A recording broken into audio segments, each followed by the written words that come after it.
ಎಲ್ಲರಿಗೂ ನಮಸ್ಕಾರ.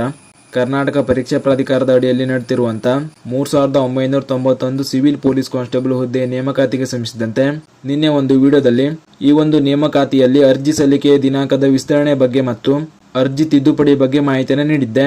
ಈ ವಿಷಯಕ್ಕೆ ಸಂಬಂಧಿಸಿದಂತೆ ಇದೀಗ ಕರ್ನಾಟಕ ಪರೀಕ್ಷಾ ಪ್ರಾಧಿಕಾರದ ಕಡೆಯಿಂದ ಅಧಿಕೃತವಾಗಿ ಕೆಎ ವೆಬ್ಸೈಟ್ ನಲ್ಲಿ ಮಾಹಿತಿಯನ್ನು ನೀಡಿದ್ದಾರೆ. ನೀವು ಸ್ಕ್ರೀನ್ ಮೇಲೆ ಕಾಣ್ತಾ ಇರೋ ಹಾಗೆ ಇದು ಕೆಎ ಕಡೆಯಿಂದ ಬಿಟ್ಟಿರುವಂತಹ ಅಧಿಕೃತ ಮಾಹಿತಿಯಾಗಿರ್ತದೆ. ಇಲ್ಲಿ ನೀವು ಮೇಲ್ಗಡೆ ನೋಡ್ತಾ ಇರಬಹುದು ಪ್ರಕಟಣೆ ಅರ್ಜಿ ಸಲ್ಲಿಕೆ ದಿನಾಂಕದ ವಿಸ್ತರಣೆ ಹಾಗೂ ಅರ್ಜಿ ತಿದ್ದುಪಡಿ ಮಾಹಿತಿ ಅಂತ ನೀಡಿದ್ದಾರೆ.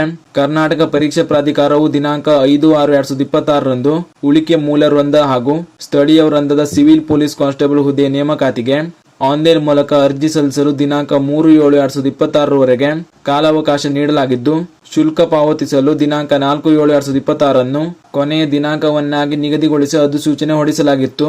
ಆದರೆ ಕೆಲವು ಅಭ್ಯರ್ಥಿಗಳು ಪ್ರಾಧಿಕಾರಕ್ಕೆ ಮನವಿ ಸಲ್ಲಿಸಿ ವಿವಿಧ ಕಾರಣಗಳಿಂದ ನಿಗದಿತ ಅವಧಿಯೊಳಗೆ ಅರ್ಜಿ ಸಲ್ಲಿಸಲು ಸಾಧ್ಯವಾಗಿಲ್ಲ ಹಾಗೂ ಈಗಾಗಲೇ ಸಲ್ಲಿಸಿರುವ ಅರ್ಜಿಗಳಲ್ಲಿ ತಪ್ಪಾದ ಮಾಹಿತಿಯನ್ನು ನಮೂದಿಸಿದ ಹಿನ್ನೆಲೆಯಲ್ಲಿ ಅರ್ಜಿಗಳಲ್ಲಿನ ವಿವರಗಳನ್ನು ತಿದ್ದುಪಡಿ ಮಾಡಲು ಅವಕಾಶ ನೀಡುವಂತೆ ಕೋರಿರುತ್ತಾರೆ.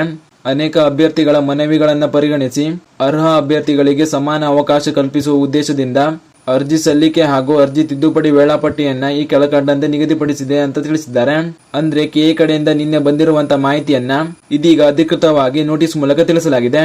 ಅಂದ್ರೆ ಇನ್ನೂವರೆಗೂ ಯಾವೆಲ್ಲ ಅಭ್ಯರ್ಥಿಗಳು ಅರ್ಜಿಯನ್ನು ಸಲ್ಲಿಕೆ ಮಾಡಿಲ್ವೋ ಅಂತ ಅಭ್ಯರ್ಥಿಗಳಿಗೆ ಅರ್ಜಿ ಸಲ್ಲಿಕೆ ಮಾಡ್ಕೊಳ್ಳಿಕ್ಕೆ ಇನ್ನೊಂದು ಅವಕಾಶ ಸಿಗ್ತಾ ಇರುವಂತದ್ದು.